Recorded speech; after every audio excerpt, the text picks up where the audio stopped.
2024년 11월 20일 수요일 저녁 부산 자갈치 시장에 갔습니다. 여행 일정이 넉넉했다면 좀 더 부산 맛집을 찾아다녔을 텐데 일정상 부산에 오후 5시경 도착해서 다음날 아침에 서울로 가는 일정이라서 부득이하게 자갈치 시장에서 산 꼼장어를 먹고 해운대 쪽 찜질방으로 가는 계획을 세웠습니다. 자갈치 시장에는 가장 최근에 방문했던 게 10년 전 25년 12월 말경이었습니다. 당시엔 고3 졸업반인 아들과 함께 방문했었습니다. 무려 10년 만에 자갈치 시장을 방문하니 감개무량했습니다. 여전히 자갈치 시장은 활기가 넘쳤습니다. 마치 체험 삶의 현장 같았습니다. 지금 이곳은 자갈치 시장 건물 밖에 있는 노점상 거리입니다. 생선 흥정하는 광경이 정겹습니다.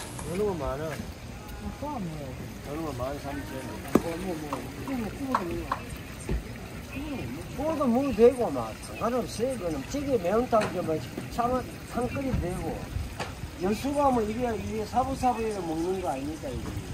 저는 서울 사람이라서 그런지 지방 사투리를 들으면 듣기 좋습니다. 여기서부터는 자갈치 시장 건물 안 모습입니다.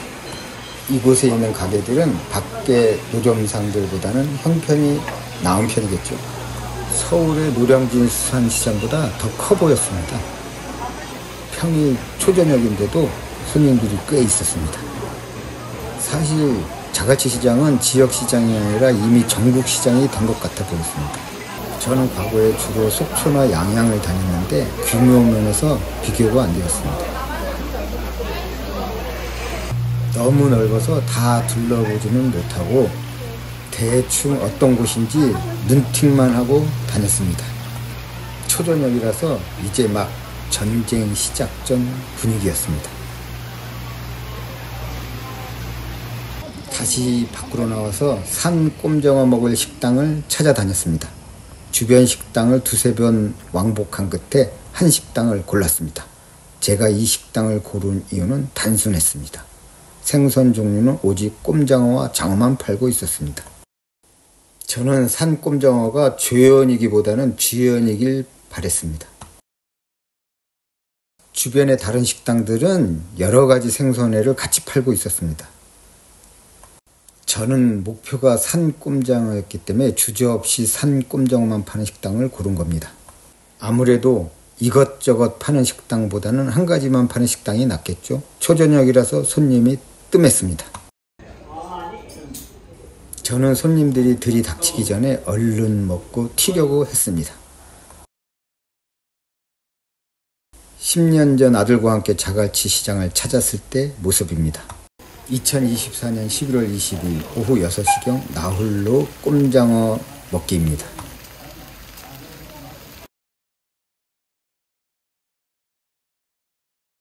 요래됐습니다. 주연이네 꼼장어 집에 와서 꼼장어를 이렇게 먹고 있습니다. 꼼장어 잡은 거 시켰는데 양이 많습니다. 자, 맛있게 먹겠습니다, 사장님. 네. 둘이 먹기엔 양이 좀 적은 것 같았고 혼자서 먹기엔 충분했습니다. 맥주는 2병 정도 마신 것 같았습니다. 여럿이 먹을 땐 맥주를 3병 이상도 마시는데 혼술할 땐 2병이 최대치입니다. 산 꼼장어 볶음은 최고의 안주였습니다. 홀로 여행할 땐 역시 먹을 때가 제일로 행복한 시간입니다. 그래서 최대한 맛있는 식당을 찾아가려고 노력합니다. 고생한 만큼 보상을 받고 싶은 마음입니다. 맛있는 식당을 찾게 되면 사장님께 감사한 마음이 절로 듭니다. 가격은 그 다음 문제입니다.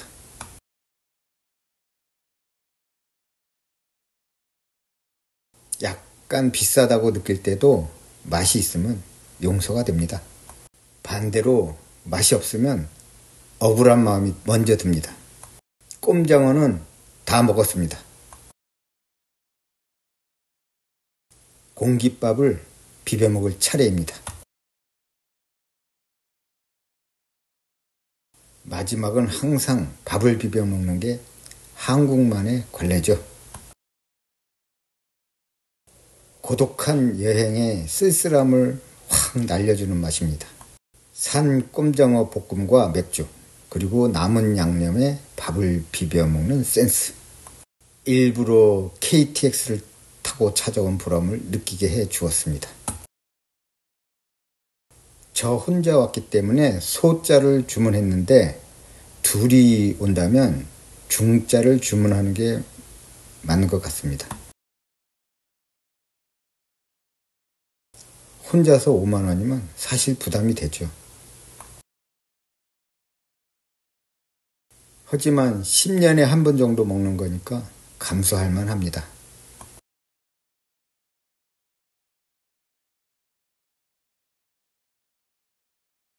다음날 아침은 부산역 근처에 있는 다원 식당으로 갔습니다. 여기는 보고탕 맛집입니다. 제가 이날 먹은 까치 보고입니다. 또 다른 메뉴 밀보고입니다. 보고는 이렇게 크게 세 가지로 나누어진답니다. 제가 갔을 때 마침 싱싱한 화로들이 공급되고 있었습니다. 이런 광경을 직접 목격하는 것도 행운입니다. 제대로 구경을 한 후에 까치복지리를 주문했습니다. 여기도 체험 삶의 현장 같았습니다. 사장님과 종업원 두 분이 식사 중이었습니다. 까치복지리탕이 22,000원이었습니다.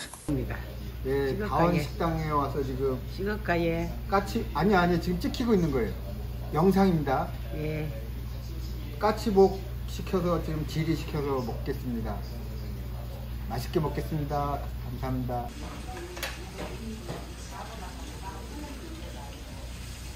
까치복지리입니다. 사장님께 영상을 잠깐 부탁드린 후에 먹기 시작했습니다. 까치복지리탕은 어디서나 흔히 먹을 수 있는 음식이 아닙니다. 서울의 저희 동네만 해도 근처에 이런 걸 파는 식당이 없습니다. 아마 좀 더 멀리 검색하면 찾을 수 있을지 모릅니다. 아마 전철로 5정거장 정도는 가야 찾을 수 있을 듯 합니다. 그 중에서도 이 식당은 최소한 전국에서 10위 안에는 들 듯 했습니다. 보고 좋아하시는 분들은 부산에 가시면 이 식당을 강력히 추천드립니다. 저는 보고 매니아는 아니지만 이날은 정말 맛있게 먹었습니다. 22,000원이 결코 아깝지 않았습니다. 제가 또 언제 부산에 올지는 모르겠으나 만약에 또 부산에 오게 된다면 이 식당은 반드시 거쳐갈 것입니다. 생대구탕이나 생태탕과는 또 다른 신세계의 맛이었습니다. 만약에 제가 부산에 산다면 한 달에 한 번은 꼭 방문하고 싶은 식당입니다. 제가 사는 동네에도 이런 식당이 있었으면 얼마나 좋을까요? 그래서 맛집은 찾아다니는가 봅니다. 시원하다는 단어의 의미를 깨우쳐주는 맛이었습니다. 어제 저녁에 산 꼼장어 먹을 때 맥주 2병 마셨을 뿐인데 아침 해장을 제대로 한 셈입니다. 이 식당에 처음 들어올 때 느낌이 부산역 앞에 있는 식당이라기보다는 어느 지역의 찐 맛집이라는 느낌이 확 들었습니다. 관광객이 아닌 지역 주민들만 아는 찐 맛집. 이런 식당을 만나면 제 선택이 신의 한 수였음을 느낍니다. 가끔 실패할 때도 있지만 이제 어느 정도 경지에 들어간 느낌이 더 강합니다. 저는 평소엔 아무거나 잘 먹는 체질이지만 맛집을 찾아다닐 땐 까다로운 미식가가 됩니다. 돈도 돈이지만 영혼을 흔드는 음식을 만나고 싶은 생각이 더 강합니다. 그래서 지인들에게 추천하는 식당들은 전부 제가 직접 검증한 식당들입니다. 물론 개개인의 취향을 모르면 실패할 때도 있습니다.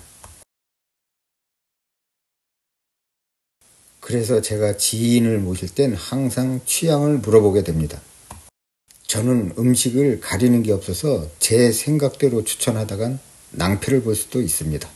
이 식당을 마무리로 이번 부산 여행은 성공적이었습니다. 찜질방이며 교통편이며 불편한 점이 거의 없었습니다. 그런 점에서 경주시의 버스 운행 정책은 정말로 최악이었습니다. 그에 비해서 부산시의 버스 운행 정책은 최고였습니다. 물론 부산엔 지하철도 있습니다만 제가 국물까지 싹싹 먹는 식당은 찐 맛집입니다. 지금까지 본 영상을 끝까지 시청해 주셔서 감사합니다.